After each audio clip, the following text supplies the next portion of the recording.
बज उठा है शंखनाद, हो चुका है आगाज चुनावी जंग का। पार्षद के रिपोर्ट कार्ड की कामयाबी के बाद फास्टवे लेकर आ रहा है नया प्रोग्राम, कैसा हो हमारा पार्षद, बोलो दिल खोलकर, जिसमें हम आएंगे आपके पास, आपके वार्ड में, करेंगे आपसे चर्चा,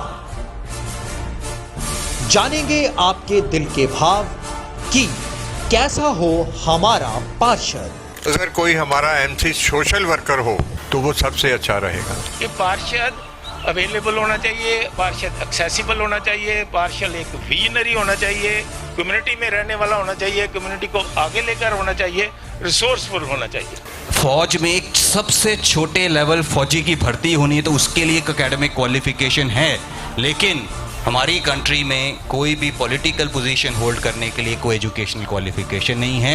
ऐसा होना चाहिए जिसके हृदय के अंदर टेक्नोलॉजी हो। हमें चाहिए जो हमारे जो आम लोग हैं ना सर, वो कहते हैं कि हमारे एक फ़ोन पे हमारी पास आ जाएं, हमारी ज़रूरतों को पूरा करें। सबसे पहले तो उनको ये पता होना चाहिए कि जो हमारा पार्षद है हमारे लिए क्या क्या कर सकता है। अब फिर आप कहोगे मेरे में हिम्मत नहीं ज़्यादा सच्चाई बोलने की, मुझे अंदर से पता है कि ये कैसे चुने जाते हैं, टिकट कैसे मिलती है, किसको मिलती है, किस तरह के लोगों को मिलती है। कहते नहीं करप्शन वो है कि पैसा आ गया, काम कागजों में हो गया, काम हुआ ही नहीं। हमें ना पाकिस्तान से डर है, ना चाइना से डर है, किसी से कोई डर नहीं है।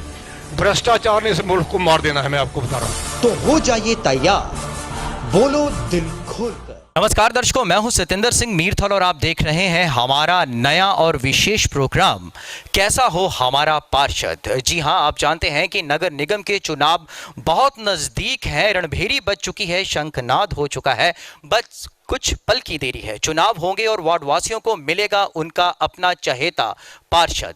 पर सवाल यह है कि पार्षद होना कैसा चाहिए, उसका व्यक्तित्व, उसका चरित्र वो कैसा होना चाहिए। क्या पार्षद के दरबार में वार्ड वासियों की, जनता की सुनवाई होती है या नहीं? क्या जिस एजेंडे को देख करके, जिस मैनिफेस्टो को देख करके वार्ड वासियों ने वोट डाली है, क्या पार्षद अपने वादों पर खरा उतरता है कि नहीं? बस इसी कड़ी को जोड़ता है हमारा ये विशेष और नया प्रोग्राम कैसा हो हमारा पार्षद। और इसी कड़ी में आज हमने एक चर्चा रखी है। इस चर्चा पे हमारे बीच में हमारे शहर के कुछ मौजिज मेहमान हमारे बीच में हैं जो करेंगे विचार, रखेंगे अपने बात और जनता के सामने होंगे रूबरू हमारे इस विशेष प्रोग्राम जिसका नाम है कैसा हो हमारा पार्षद। और मैं चाहूंगा कि हमारे बीच में जनता भी है और जनता की जोरदार तालियों के बीच में मैं सबसे पहले बुलाना चाहूंगा doctor Shamrendra Sharma, former principal SD college, former member Punjab public service commission, और साथ ही हमारे दूसरे मौजिज मेहमान जो हमारे बीच में हैं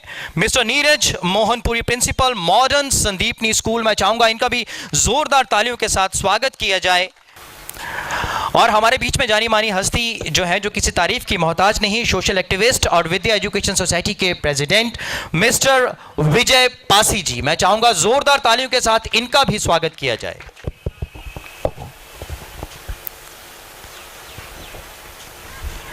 बहुत बहुत स्वागत है आपका हमारे इस विशेष प्रोग्राम कैसा हो हमारा पार्षद में। जैसा कि आप सब जानते हैं कि नगर निगम के चुनाव जो है वो सिर के ऊपर है। नगर निगम के चुनाव आने वाले हैं, जनता बेसब्री से इंतजार कर रही है। 5 साल का एक लंबा इंतजार, उसके बाद एक थोड़ा सा बीच में गैप भी आ गया, तो यूं मान लें कि पूरा 6 साल का ही गैप पड़ गया।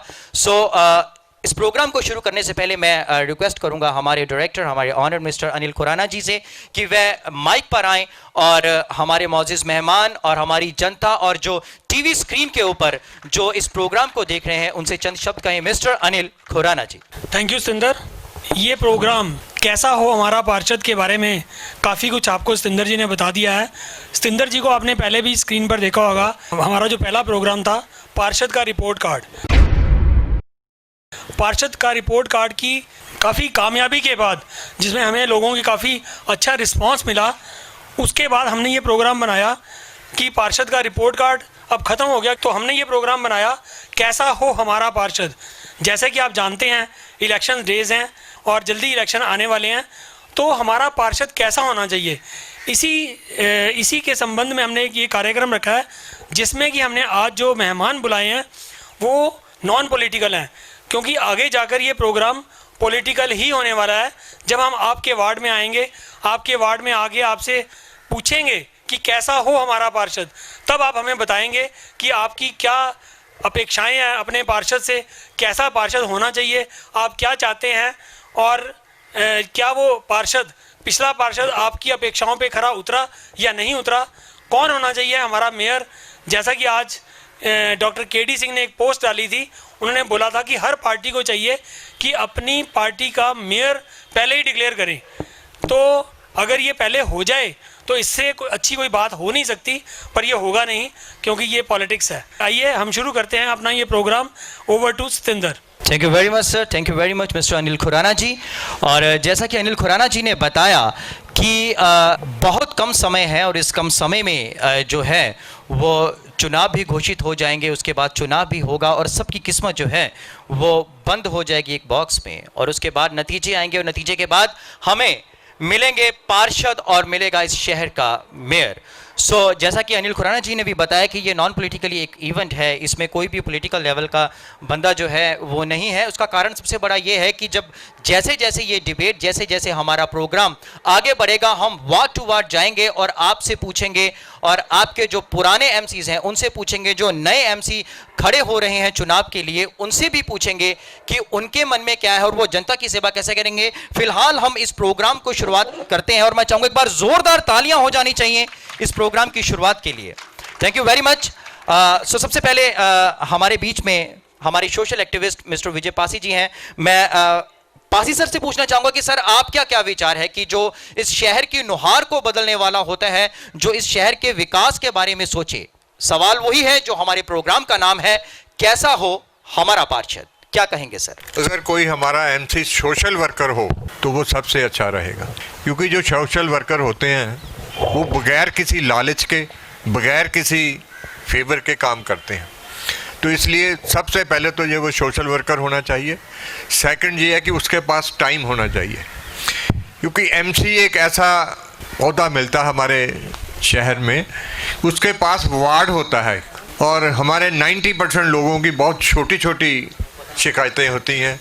किसी का पानी नहीं आ रहा, किसी का गंदा पानी आ रहा है। तो जिसके पास कुछ टाइम हो, अगर वो बिजनेसमैन है तो कोई ना कोई उसका साथ हेल्पर हो जो उसका बिजनेस को देख सके, क्योंकि एमसी से लोग बहुत आशाएं रखते हैं। रोज़ कोई ना कोई 2 या 4 लोग अपनी कंप्लेंट्स लेके आते हैं। वही लोग कामयाब हैं एमसी के इलेक्शन में जिनका कोई और ऐसा काम नहीं जिसमें कि वो टाइम ना निकाल सके। वो आदमी सबसे ज़्यादा सक्सेसफुल होगा। एक वो सोशल होना चाहिए, सेकंड उसके पास टाइम हो जो लोगों की दुख तकलीफ को समझ सके। और कई लोग ऐसे हमारे एमसी हैं, अगर उनके पास कोई कंप्लेंट लेके जाओ तो उनका पारा हाई हो जाता है, वो थोड़ा रोज़ का ये काम है। तो इसलिए उस एमसी के बीच में पेशेंस भी बहुत होनी चाहिए, क्योंकि लोगों की रोज़ छोटी छोटी शिकायतें होती हैं। तो ऐसा बंदा चाहिए जिसमें पेशेंस भी हो, उसके पास टाइम भी हो और वो सोशल भी हो। सर बिल्कुल सर, आपने कहा कि एक हमें ऐसा पार्षद चाहिए जो कि जिसके पास कोई दूसरा काम ना हो और वो जनता की सेवा करे।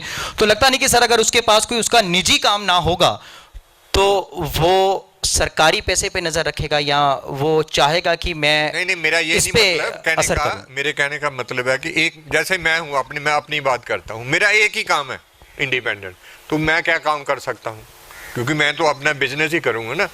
वो आदमी चाहिए जिसका बिजनेस में कोई ना कोई भाई या उनका कोई बेटा या उनका कोई फादर उसका बिजनेस को भी देख सके, क्योंकि जो उसने लोगों की सेवा करनी है तो बिजनेस को थोड़ा सा उसका फ़र्क पड़ेगा ही, लेकिन उसका कोई ना कोई ऐसा बंदा उसके साथ होना चाहिए, चाहे फादर हो चाहे ब्रदर हो, कोई जो कि उसके बिजनेस को देख सके जब उसने लोगों की सेवा करनी। जी बिल्कुल सर, बहुत बहुत धन्यवाद आपका। हम बात करेंगे डॉक्टर शर्मेंद्र जी से। सर सवाल वही है जहां से शुरुआत हुई है कि कैसा होना चाहिए हमारा पार्षद। लोग बहुत उम्मीदें रखते हैं अपने पार्षद से, लोगों के दिलों में बहुत उम्मीदें होती हैं। लोग ये एक मैनिफेस्टो पढ़ करके बाद में कहते हैं कि हम लोग झांसे में आ गए, पर पहले लोगों ने उसे अपना मसीहा बनाया होता है। रैलियों में जाते हैं, फिर सवाल वहीं पे आ जाता है कि कैसा होना चाहिए हमारा पार्षद। हम आपसे जानना चाहेंगे। बहुत धन्यवाद करता हूँ खुराना जी का, सतिंदर जी का, फास्ट वे की पूरी टीम का, कि उन्होंने बहुत ही सही कॉन्टेक्स्ट पे, सही समय पे एक बहुत अच्छा टॉपिक चुना है कि कैसा होना चाहिए हमारा पार्षद।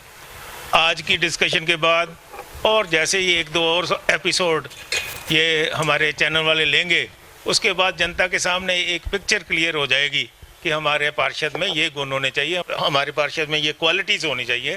तो एक तरह से एक चर्निंग शुरू की है, एक मंथन शुरू किया है इस चैनल ने। मैं उसका बहुत सामयिक, बहुत कॉन्टेक्चुअल है और बहुत सही समय पर इन्होंने। Thank you very much sir, thank you very much. पार्षद की जब भी हम बात करेंगे कि कैसा होना चाहिए, तो मैं 1-2 मिनट में पहले ये आपको बैकग्राउंड बताना चाहता हूँ कि पार्षद हो, सरपंच हो, पंच हो, ये लोकल गवर्नमेंट्स होती हैं।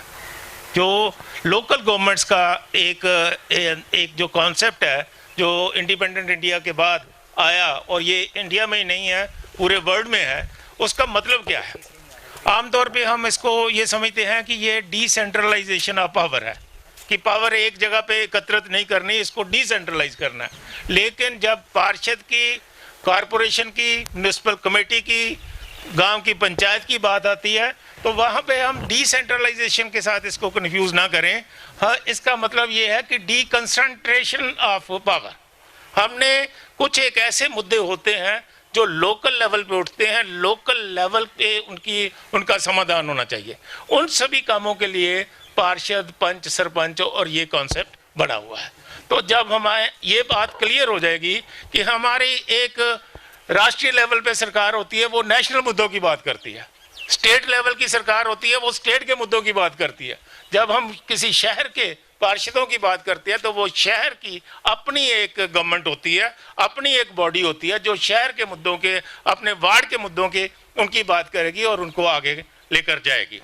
पार्षद कैसा हो, इसमें से ही ये बात निकलती है कि जब उसको ये पता है कि वो एक ऐसी सरकार का, एक सरकार के ऐसे हिस्से का अंग बनने जा रहा है जिसके पास विजन होना चाहिए। जैसे मेरे सहयोगी पैनलिस्ट पासी साहब ने कहा कि वो उसके पास वो सोशल एक्टिविस्ट तो होना ही चाहिए, वो ऑनेस्ट होना चाहिए, उसके पास समय होना चाहिए। एक्सेसिबिलिटी और अवेलेबिलिटी ऑफ पार्षद को आप एक्सेस कर सको, उसके पास जा सको, ये बहुत ज़रूरी है। उसकी अवेलेबिलिटी 24 आवर्स होनी चाहिए, ये बहुत ज़रूरी है। ये तो एक फिजिकल लेवल पे बातें हैं जो बहुत ज़रूरी हैं। अगर किसी में ये गुण नहीं है, किसी के पास ये कैपेसिटी नहीं है, तो उसको पार्षद के इलेक्शन के लिए आना ही नहीं चाहिए, उसको इसके बारे में सोचना भी नहीं चाहिए। लेकिन मुद्दे क्या है? मुद्दे वहाँ पे हमारे पास आते हैं कि पार्षद ऐसा नहीं होना चाहिए कि वो सिर्फ अपनी गलियाँ, नालियाँ और सफाई के, ये बहुत इंपॉर्टेंट मुद्दे हैं, गलियों का, नालियों का, सफाई का, सीवर का, ये बहुत इंपॉर्टेंट मुद्दे हैं। लेकिन इससे भी ज़्यादा मुद्दा ये होता है कि वो चाहे एक छोटा यूनिट है, पार्षद का एक छोटा यूनिट है, लेकिन उस यूनिट के बारे में उसके पास विजन होना चाहिए। आप जिस जगह पे खड़े हैं, ये ऐसी जगह थी कि कोई टाइम था यहाँ पे कूड़े के ढेर लगे होते थे। इस इलाके के पार्षद ने सोचा, उसने अप्रोच किया, उसने आगे बात की और आज एक बहुत अच्छा ओपन एयर थिएटर बना हुआ है, पार्क बना हुआ है, यहाँ पे ऑफिसेज बने हुए हैं, सारा उसके पास विजन होना चाहिए। उसकी जो एक्सेसिबिलिटी, अवेलेबिलिटी और उसके साथ साथ जिसे हम कह सकते हैं कि उसके कनेक्शन वो इस ढंग से होना चाहिए कि जैसे अभी पीछे रेलवे का मुद्दा आया, पठानकोट में रेलवे का ट्रैक ऊंचा होना शुरू हो गया। अगर उन इलाकों के पार्षद वहाँ के एमएलए को नहीं मिल सकते, वहाँ के एमपी को नहीं मिल सकते, तो ये भी एक उनमें गुण होना चाहिए कि उनका इस तरह के कनेक्शन अपने बना के रखें और अपने आगे लेकर जाएं। मैं पार्षद के बारे में जब सोचता हूँ तो ये कोई साधारण बात नहीं है। ये किसी भी सरकार का, किसी भी देश का एक वो हिस्सा होता है, यहाँ से सारी जो सुपर स्ट्रक्चर है किसी नेशन का, किसी राष्ट्र का, किसी देश का, वहाँ पे बनता है। अब हमारे पास, मैं फिर अभी प्रिंसिपल साहब भी यहाँ पे खड़े हैं, इतना कुछ होता है कि आप देखो कि कुछ गवर्नमेंट स्कूल हैं, ऐसे गवर्नमेंट स्कूल आपने देखे होंगे कि वो प्राइवेट स्कूलों से भी ज़्यादा आगे निकल गए हैं, क्योंकि वहाँ के प्रिंसिपल, वहाँ की जो सोच रखने वाले लोग हैं, जो उनको आगे लेकर जाने वाले हैं, वहाँ के पेरेंट्स को इन्वॉल्व करते हैं, वहाँ की लोकल कम्युनिटी को इन्वॉल्व करते हैं। तो कम्युनिटी फीलिंग उसमें इतनी ज़्यादा होनी चाहिए और कम्युनिटी को अप्रोच करने वाला इतना ज़्यादा होना चाहिए कि जो काम आज हर काम सरकार नहीं करती, हर काम ये अगर हम अपने समाज को आगे लेकर जाना चाहते हैं तो हमें एक बात को बहुत क्लियरली सोचना चाहिए कि हर काम के लिए हमें सरकार पे डिपेंडेंट नहीं होना चाहिए। हमें अपनी कम्युनिटी की भी बात करनी चाहिए, उसमें एक कम्युनिटी फीलिंग्स होनी चाहिए और वो इतना ज़रूर इंटेलिजेंट होना चाहिए। आपके डायरेक्टर साहब खुराना साहब को मालूम है कि इस टाइम इंडिया में CSR, जिसे हम कॉरपोरेट सोशल रिस्पॉन्सिबिलिटी कहते हैं, उसमें लोगों के पास हो सकता है हमारे मोहल्ले में कोई ऐसा इंडस्ट्रियलिस्ट है जिसने कॉरपोरेट सोशल रिस्पॉन्सिबिलिटी के तहत 20 लाख रुपया देना है। तो अगर पार्षद के पास विजन है, पार्षद के पास उसको जाने की अप्रोच है, तो वो वहाँ पे जा सकता है। तो एक बहुत ही अभी बातचीत शुरू हुई है, जो मेरे ध्यान में आया है वो मैंने आपको बताया है कि पार्षद अवेलेबल होना चाहिए, पार्षद एक्सेसिबल होना चाहिए, पार्षद एक विजनरी होना चाहिए, कम्युनिटी में रहने वाला होना चाहिए, कम्युनिटी को आगे लेकर होना चाहिए, रिसोर्सफुल होना चाहिए। बिल्कुल सर। सर आपके जैसा आपने कहा कि विकास होना चाहिए और जो काम करने वाला होना चाहिए पार्षद। सर कई जगह ये होता है कि पार्टीज अलग होती हैं, पार्षद किसी और पार्टी का होता है, शहर में सरकार किसी और की होती है, काम करने का विजन तो होता है, पर पार्षद की ये हमेशा शिकायत रहती है कि मैं क्या करूं, मुझे आगे पार्टी नहीं करने देती। ऐसी राजनीति के बारे में क्या कहना चाहेंगे? देखिए, मैं ये तो जो हमारे सीनियर लोग हैं वो जानते हैं कि अभी कुछ साल पहले तक जो म्यूनिसिपल इलेक्शन होते थे, नगर कौंसिल के इलेक्शन होते थे, इनमें पार्टियों की टिकट नहीं होती। उसका कारण ही यही होता था कि जो भी कोई आए वो अपने हिसाब से काम करे।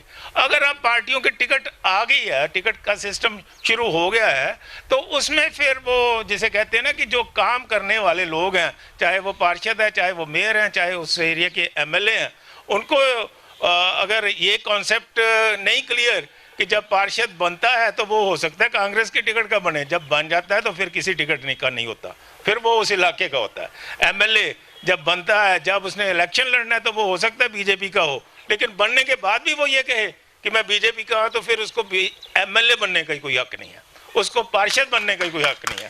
तो एक तरह से जिसे हम कह सकते हैं कि एक स्टेज के बाद अपनी पार्टी को ट्रांसेंड करना होता है, उसको छोड़ के आगे निकलना होता है और लोगों की भलाई करनी होती है। बिल्कुल sir, thank you very much, आपने बहुत बढ़िया ये कहा। पासी सर, मैं आपके पास दोबारा आऊँगा। मैं चाहूँगा पहले Neeraj Mohan Puri ji, the principal of modern Sandipani school, आप भी अपने विचार रखिए। सर बात वही है, सवाल पहला वही है और सबके लिए है कि कैसा हो हमारा पार्षद। सबसे पहले तो मैं शुक्रिया अदा करना चाहूँगा फास्टवे टीम का कि इतने दिग्गजों के बीच में मुझे भी एक पैनलिस्ट बनने का मौका दिया गया और अपनी आवाज़ रखने का एक अपॉर्चुनिटी दी गई है। So I really want to congratulate Fastway team for taking such an appropriate topic. जैसे कि सुमरिंदर जी ने भी कहा कि एक राइट टाइम पे राइट मुद्दा उठाया गया है। तो जब हम किसी, चाहे वो सांसद हो, वो परिषद हो, विधायक हो या प्रधानमंत्री हो, सबसे पहले वो एक जनता का सेवक है। तो जब हम जनता के सेवक की बात करते हैं तो वो जनता का सही प्रतिनिधि होना चाहिए। विडंबना ये है हमारे सिस्टम की कि अगर आपको एक क्लर्क बनना है, फौज में एक सबसे छोटे लेवल फौजी की भर्ती होनी है, तो उसके लिए एक एकेडमिक क्वालिफिकेशन है, लेकिन हमारी कंट्री में कोई भी पॉलिटिकल पोजीशन होल्ड करने के लिए कोई एजुकेशनल क्वालिफिकेशन नहीं है। और जब हम बात करते हैं एक विजन की, जैसे समरिंदर जी ने कहा और पासी जी ने कहा, मैं सहमत हूँ उनसे कि he has to be a visionary, he has to think development in his mind. तो अगर हम देश की, अपने समाज की तरक्की की बात करते हैं, अपने इलाके की ग्रोथ की बात करते हैं, तो उसके लिए एक वेल क्वालिफाइड, एजुकेटेड होना भी बहुत ज़रूरी है। क्योंकि उस पार्षद ने, उस विधायक ने, उस सांसद ने जिस भी पोजीशन पे वो होल्ड कर रहा है, कमांड कर रहा है, उसने हाईली इंटेलिजेंट सिविल सर्वेंट्स जो कि IAS क्वालिफाइड हैं, उनके साथ इंटरेक्शन करनी है तो उनकी अलाइनमेंट, उनकी सोच विचार भी मिलने ज़रूरी हैं। नंबर 2, मेरे अकॉर्डिंगली जो पार्षद हो उसके पास युवा वाला जोश हो और साथ में एक अच्छा तजुर्बा भी हो, तो वो एक बैलेंस पर्सनैलिटी होना चाहिए, ना कि बहुत यंग और ना ही बहुत ज़्यादा over mature. No doubt he should be available, he should be easily accessible, क्योंकि उसने सारी छोटी छोटी प्रॉब्लम्स का निवारण करना है, तो उसकी अवेलेबिलिटी बहुत ज़रूरी है।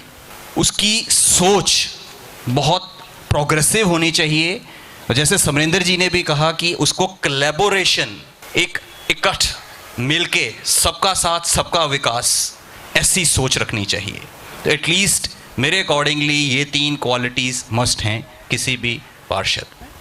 बिल्कुल, thank you very much sir. आपने बहुत सही मुद्दा उठाया कि अगर डेवलपमेंट है तो क्वालिफिकेशन क्यों नहीं, और अगर सेवा है तो फिर सैलरी क्यों।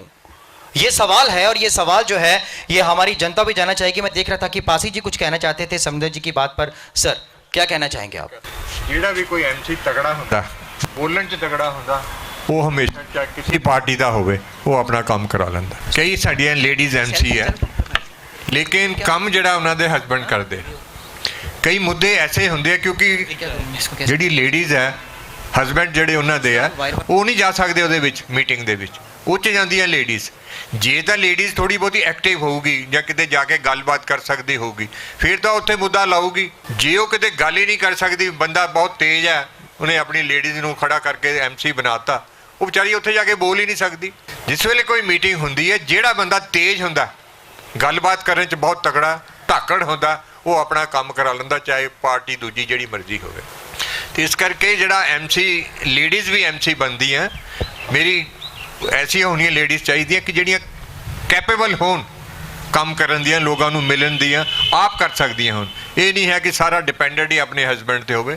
ਮੈਕਸੀਮਮ ਦੇਖਣ 'ਚ ਇਹੀ ਆਇਆ ਕਿ ਜਿਹੜੀ ਲੇਡੀਜ਼ MC ਬਣ ਜਾਂਦੀਆਂ, ਉਹਨਾਂ ਨੂੰ ਵਿਚਾਰੀਆਂ ਨੂੰ ਪਤਾ ਹੀ ਨਹੀਂ ਹੁੰਦਾ ਕਿ ਕੀ ਡਿਵੈਲਪਮੈਂਟ ਕਰਨੀ ਹੈ, ਕੀ ਨਹੀਂ ਕਰਨੀ। ਕਰਦੇ ਉਹਨਾਂ ਦਾ ਕੰਮ ਜਿਹੜਾ ਵੀ ਹੈ ਉਹਨਾਂ ਦੇ ਘਰ ਵਾਲੇ ਕਰਦੇ ਆ, ਲੇਕਿਨ ਉਹ ਬੰਦਾ ਕੰਮ ਕਰਾ ਲੈਂਦਾ ਆਪਣਾ। ਕਿਸੇ ਪਾਰਟੀ ਦਾ ਵੀ, ਕਿਸੇ ਵੀ ਸਰਕਾਰ ਹੋਵੇ, ਜਿਹੜਾ ਬੰਦਾ ਧਾਕੜ ਹੁੰਦਾ और ਗੱਲਬਾਤ ਕਰਨ 'ਚ तगड़ा ਹੁੰਦਾ। पासी साहब ने एक बहुत ही रेलेवेंट क्वेश्चन रेज किया है कि जब हम नगर परिषद की, नगर कौंसिल की, निगम की बात करते हैं तो हमारा यहाँ पे एक रिजर्वेशन सिस्टम शुरू हो गया है कि कुछ एक वार्ड्स जो हैं वो लेडीज़ के लिए रिज़र्व किए हैं। तो पहले तो मैं क्योंकि ये डिस्कशन का मामला है, यहाँ पे कानून कैसे बनने चाहिए, नहीं बनने चाहिए, वो बात भी आ सकती है। अगर अभी तक हमने स्टेट की असम्बलीज़ के लिए ऐसे जो है आरक्षण नहीं बनाया, नेशनल लेवल पे पार्लियामेंट के लिए नहीं बनाया, तो यहाँ पे डायरेक्ट लोगों के साथ डीलिंग है, वहाँ पे ये आरक्षण कोई बहुत ज़्यादा अच्छी बात नहीं है। हमने देखा है कि बहुत से ऐसे वार्ड्स हैं यहाँ पे लेडीज़ कोई एक्टिव होती नहीं है, तो फिर वो कोई आदमी जिसकी वाइफ, उसकी बहन, कोई माँ, इस तरह से पंच सरपंच उसको बना देते हैं।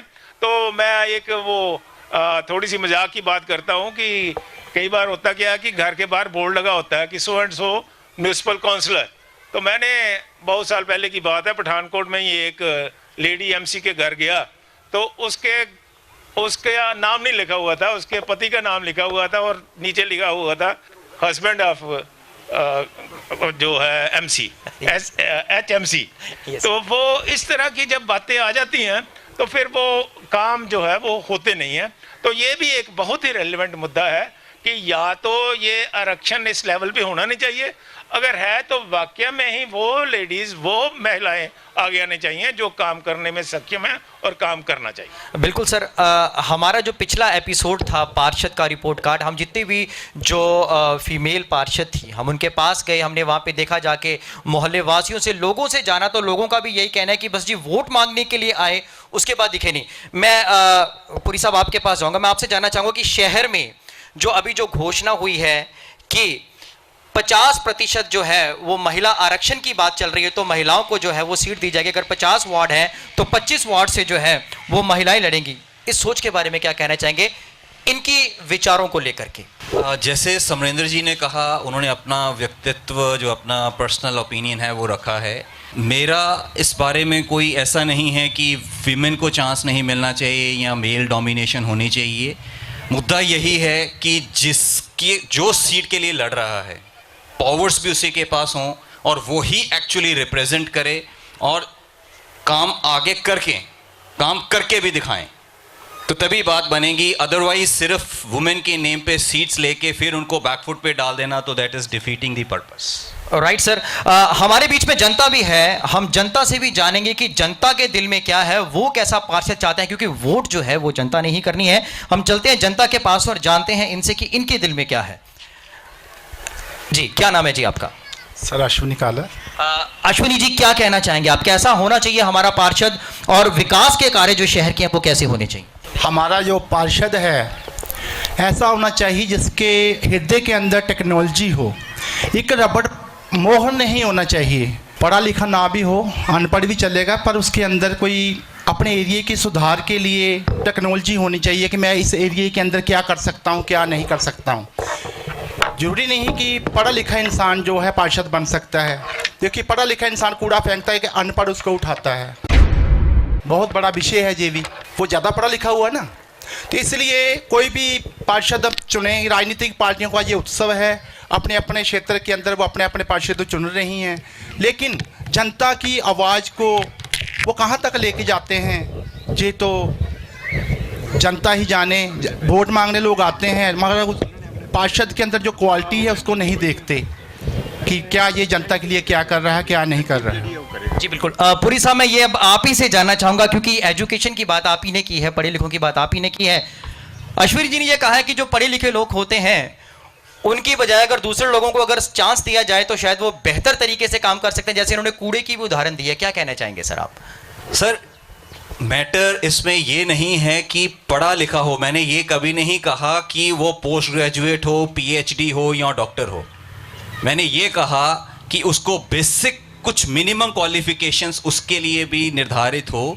जब हम टेक्नोलॉजी की बात करते हैं, जब हम विजन की बात करते हैं, हम प्रोग्रेस की बात करते हैं, हम स्किलिंग की बात करते हैं, तो बहुत ज़्यादा ज़रूरी है कि हमारे पास सूझबूझ भी हो, तजुर्बा भी हो, और हम अपने मुद्दों को और अपनी प्रॉब्लम्स को कैसे उठा सकते हैं और उनका निवारण कैसे कर सकते हैं वो भी ज़रूरी है। क्यों? क्योंकि जो पार्षद होगा वो ग्रास रूट वाली पॉलिटिक्स है। अपने छोटे छोटे गांव, छोटे कस्बों की तरक्की से स्टेट बनेगी, स्टेट से कंट्री बनेगा, और then only we can become a global face. Thank you very much. तो उसमें दोनों कॉम्पिटेंसीज होनी चाहिए। बिल्कुल बिल्कुल, यानी कि आपके कहने के अनुसार कि कम से कम इतना पढ़ा लिखा तो जरूर होना चाहिए कि किसी मिनिस्टर से बात करनी हो, किसी ऑथराइज्ड पर्सन से बात करनी हो तो वो बात कर सके। Thank you very much. चलते हैं किसी और के पास। जी, क्या नाम है आपका? साहिल महाजन। साहिल, कौन से मोहल्ले से हो? Ward number 12। वार्ड नंबर 12 से हो। क्या चल रहा है आपके अभी क्षेत्र में? सरगर्मियां तेज हैं, कुछ अपने क्षेत्र के बारे में बताओ। सर, हमारे उधर श्री जुगेश ठाकुर जी है पार्षद जी, उन्होंने अपने बेस पे बहुत सारे काम करवाए हैं। हमारा पूरा वार्ड नंबर पहले 20 था, 12 है, क्योंकि वार्डबंदी चेंज हुई है, तो वो बहुत अच्छे कार्य कर रहे हैं। क्या लगता है कैसा होना चाहिए अब आने वाले चुनाव में? अगर पार्षद की बात करें तो कैसा पार्षद चाहिए आप? सर, पार्षद तो ऐसा होना चाहिए ना कि लोकल पार्षद है। हमें चाहिए जो हमारे जो आम लोग हैं ना सर, वो कहते हैं कि हमारे एक फ़ोन पे हमारी पास आ जाएं, हमारी ज़रूरतों को पूरा करें, और हमें जुगेश ठाकुर जैसा पार्षद चाहिए सर। यानी कि आप अपने पार्षद से बिल्कुल खुश? जी बिल्कुल सर। बिल्कुल ठीक है। चलते हैं हम किसी और के पास, बात करते हैं। जी, क्या नाम है सर आपका? संजीव गुप्ता। संजीव जी, सवाल वही है, कैसा हो हमारा पार्षद? आपने पासी जी को भी सुना, शर्मिंदर जी को भी सुना और पुरी जी को भी सुना, उनके विचार भी सुने। आप क्या कहना चाहेंगे? सर, सबसे पहले तो मैं ये कहना चाहता हूँ कि लोगों को ये पता ही नहीं है कि पार्षद क्या क्या काम कर सकता है। ज़्यादातर जो वोटर है वो भेड़ चाल की तरह चलते हैं। सबसे पहले तो उनको ये पता होना चाहिए कि जो हमारा पार्षद है हमारे लिए क्या क्या कर सकता है। जो काम पार्षद ने करने हैं वो पार्षद का करना है, जो एमएलए के काम है वो एमएलए करना है। हाँ, जो पढ़े लिखे की बात कह रहे थे उसमें बिल्कुल स्पष्ट है कि पढ़ा लिखा होना चाहिए, क्योंकि इस टाइम जो टेक्नोलॉजी चल रही है, किसी से भी बात करनी है, किसी पुलिस अफसर से बात करनी है, किसी कॉर्पोरेट से बात करनी है, किसी ठेकेदार से बात करनी है, आपको समझ होनी चाहिए कि इसमें क्या है। कोई सीवरेज ही डालना है, उसको ये पता होना चाहिए कि इसमें जो मटेरियल डालना है, जहाँ जो इसकी बननी है पूरी, उसको नॉलेज तो होनी चाहिए। एक अनपढ़ आदमी को क्या पता होगा? इसलिए पढ़ा लिखा होना बहुत जरूरी है। बिल्कुल सर।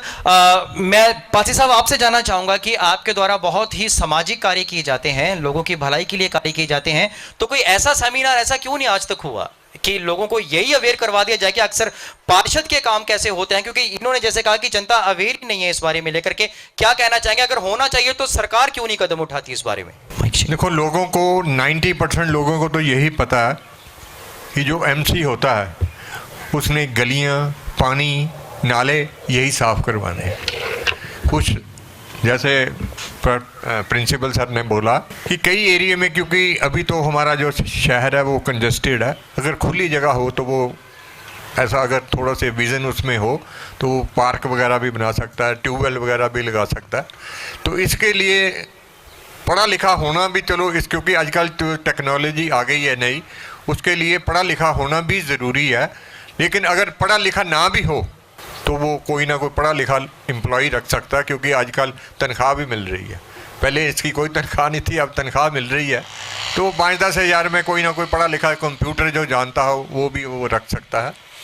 बाकी 90% लोगों की यही, आप किसी से भी पूछो पब्लिक से कि MC की क्या ड्यूटी है, लेकिन 90% लोग तो यही समझते हैं नालियाँ ठीक करवाना, पानी ठीक कराना, गली मोहल्ले की सड़कें ठीक कराना। कई लोगों को नहीं पता, वो सीधा अगर गली भी कोई ख़राब होगी तो उसे सीधा MLA के पास चले जाते हैं, जी हमारा पानी नहीं आ रहा, गंदा पानी आ रहा। लेकिन उनको ये मालूम ही नहीं है कि ये इसके लिए जो कॉरपोरेशन का MC आपने चुना है, ये सारे उसके काम है। अगर उसने कोई डेवलपमेंट करवानी है तो वो MLA के पास जाएगा कि मेरे एरिया में जिस चीज़ की ज़रूरत है आप मेरी उसमें फाइनेंशियली मदद करो। तो इसी ऐसे आपकी बात ठीक है कि जैसे जैसे ये आपका प्रोग्राम चलेगा तो हम उसके पैरेलल ऐसा प्रोग्राम रखेंगे लोगों को इकट्ठा करके कि MC की क्या ड्यूटीज़ होती हैं, आप MC से क्या चाहते हो। ये भी ऐसा प्रोग्राम होता है कि आप MC से क्या चाहते हो। जैसा कि पासी साहब ने बताया कि जिस तरह से ये प्रोग्राम आगे बढ़ेगा, लोगों की जो दुख दर्द हैं वो भी हमें पता चलेंगे और ये भी पता चलेगा कि आखिर लोगों के दिलों में क्या है और वो क्या चाहते हैं अपने पार्षद से। मैं एक बार फिर से जनता के बीच में जाना चाहूँगा और मैं जनता से सवाल करना चाहूँगा, क्योंकि जनता हमारे बीच में है और जनता जनार्दन जो है ये हमेशा सच बोलती है और आज जरिया बना है हमारा प्रोग्राम कैसा हो हमारा पार्षद। क्या नाम है आपका? सर विशाल। मेरा विशाल, आप क्या चाहते हो कि आपका पार्षद कैसा होना चाहिए? सर मैं अपने पार्षद की बात करता हूँ, जो कि मैं 12 नंबर वार्ड से हूँ। वहाँ के MC जुगेश ठाकुर जी हैं। हर पार्षद की अपनी अपनी जिम्मेवारी होती है। उन्होंने हमारे वार्ड में बहुत सारे काम करवाए हैं, मतलब कि उन्होंने शमशान घाट भी बनवा दिया जो काफ़ी देर से नहीं बन रहा था हमारे वहाँ पे। उन्होंने पानी की प्रॉब्लम भी काफ़ी देर से जो हमारे जहाँ पे आ रही थी वो भी दूर की उन्होंने। मतलब कि जो पार्षद का काम होता है ना, उन्होंने सारे काम किए हैं। वो उन्होंने रेडीमेड जो फ्लैशें होती हैं वो भी हमारे गांव में लगवाई हैं, ठीक है ना। उन्होंने क्या किया है कि जो ट्यूबवेल है उन्होंने खुद की पॉकेट में से लगवाया है, वो 10-12 लाख रुपए का। जो मैं आपकी बात को रोक रहा हूँ यार, ये तो हुआ आपका वार्ड। आपका वार्ड तो चलो मान लिया जी संपन्न है, हम शहर की बात कर रहे हैं। बाकी शहर का क्या? शहर की बात करते हैं तो शहर वासियों को भी तो ऐसा पार्षद चाहिए ना, है ना जी। अगर आपको अच्छा पार्षद मिल गया तो बाकी शहर का क्या? शहर में कैसा पार्षद होना चाहिए? आप क्या कहते हो कि आपका पार्षद कैसा हो? सर हमारा पार्षद, मैं तो कहता हूँ जुगेश ठाकुर जैसा ही होना चाहिए, क्योंकि उन्होंने काम करवाए हैं। अब वो अपनी अपनी सोच है ना कि कैसा पार्षद लेके आना। अब हमारी सोच है जी ये पार्षद है अच्छा। हमारे यहाँ पे क्या होता है कि जो बोलता है ना, जैसा बोलता है उसके पीछे चल पड़ते हैं। भेड़ चाल जिसको बोलते हैं ना, भेड़ चाल। अब कोई भी MC आ गया ना, हम आपके लिए ये करेंगे, हम आपके लिए वो करेंगे। हम आदमी ऐसे हैं कि कोई भी हमको बोलता है ना, हम उसके पीछे चल पड़ते हैं। भेड़ चाल जो लगा लो हमारे यहाँ पे चलती है, ठीक है ना। जो काफ़ी बैकवर्ड एरिया है वहाँ पे MC चले जाते हैं, हम आपके लिए ये कर देंगे, हम आपके लिए वो कर देंगे। वो लोग बेचारे उनके पीछे चल पड़ते हैं, फिर बाद में क्या करते हैं वो उनके काम ही नहीं आते। बिल्कुल ठीक है, बिल्कुल ठीक है। डॉक्टर साहब मैं आपसे जानना चाहूँगा, युवा वर्ग कह रहे हैं कि भेड़ चाल है, हमारे शहर में भेड़ चाल है, लोग जहां देखते हैं वहां चल पड़ते हैं। इस भेड़ चाल के बारे में आप क्या कहना चाहेंगे? क्या ये भेड़ चाल सही है राजनीति के मामले में, या फिर शहर के विकास में कहीं ना कहीं ये भेड़ चाल रुकावट पैदा करती है? क्या कहना चाहेंगे? देखिए, यहाँ तक भेड़ चाल का सवाल है। भेड़ चाल तो कभी भी ठीक नहीं हो सकती, चाहे वो राजनीति में हो, चाहे कहीं किसी भी स्फीयर में हो। तो जो अभी तक डिस्कशन में बातें आई हैं वो यही है कि पार्षद में क्या क्या गुण होने चाहिए। एजुकेशन के बारे में थोड़ा सा जो हमारी कंट्रोवर्सी, मैं कंट्रोवर्सी तो नहीं कहूँगा, जो एक तरह से हमारा अपना अपना ओपिनियन है, उसमें जब हम पढ़े लिखे की बात करते हैं, जब प्रिंसिपल साहब ने भी की होगी, तो उसका मतलब यही है कि कम से कम समझदार तो हो। तो समझदारी और डिग्री, इसमें बहुत फ़र्क है। बहुत से ऐसे लोग हैं जो डिग्रियां उनके पास नहीं होती लेकिन बहुत समझदार होते हैं। तो उस मुद्दे को हम इस तरह से ज़रूर लेना चाहिए कि हमारा पार्षद समझदार होना चाहिए। जो आपने भेड़ चाल की बात कही है, तो भेड़ चाल तो ये जो हमारा आज का प्रोग्राम, जैसे मैंने शुरू में कहा, वो यही है कि एक तरह से मंथन करना है कि किस तरह का पार्षद होना चाहिए। अगर मंथन के बाद भी हमने भेड़ चाल में ही जाना है तो फिर मंथन का कोई फ़ायदा नहीं है। हमारी जो हमने यहाँ पे एक सेंस ऑफ डिस्क्रिशन क्रिएट करनी है, राइट एंड रॉन्ग की का जो बात है वो क्रिएट करनी है। तो मैं युवा वर्ग को हमेशा यही कहूँगा कि आप अपना दिमाग, अपना मन, अपना जहन यूज़ कीजिए, ना कि भेड़ चाल में जाइए। बिल्कुल सर, आपने बिल्कुल सही कहा कि भेड़ चाल में नहीं जाना चाहिए। मैं पुरी साहब आपसे एक बार लास्ट में पूछना चाहूँगा, जैसे कि आपने ही एजुकेशन का मुद्दा उठाया था कि एजुकेशन मस्ट होनी चाहिए, और मैंने ये बात कही थी कि अगर डेवलपमेंट है तो एजुकेशन क्यों नहीं, और अगर ये सेवा कहते हैं कि राजनीति है तो फिर इनकी तनख्वाह किस बारे में, राइट। और ये नौजवान लोग भी यही कहते हैं कि अगर ये सेवा है तो फिर तनख्वाह किस बात की। इस बात पे मैं चाहूँगा थोड़ी सी चर्चा आप जाते जाते ज़रूर कर दीजिए। बहुत अहम मुद्दा दोबारा आपने उठाया है। देखिए, जो हर इंसान है उसको अपना जीवन यापन करने के लिए, अपना घर परिवार चलाने के लिए किसी ना किसी तरह का कोई ना कोई साधन ज़रूर चाहिए, अपना पेट, अपना परिवार चलाने के लिए। पासी जी ने भी कहा कि वो ज़्यादा डिवोटेड हो। देखिए, कोई भी पैट्रियोटिज़म की डेफिनेशन, मीनिंग चेंज हो गई है। आज अगर पैट्रियोटिज़म की बात करें तो इसका मतलब ये नहीं है मैं जाके फांसी लगा लूँ तो मैं तभी पैट्रियट हूँ। मैं अपने रिसोर्सेज को कंजर्व कर रहा हूँ तो I am also equally a patriot. I am discharging my Lofty duties honestly, sincerely, I am again equally a good patriot.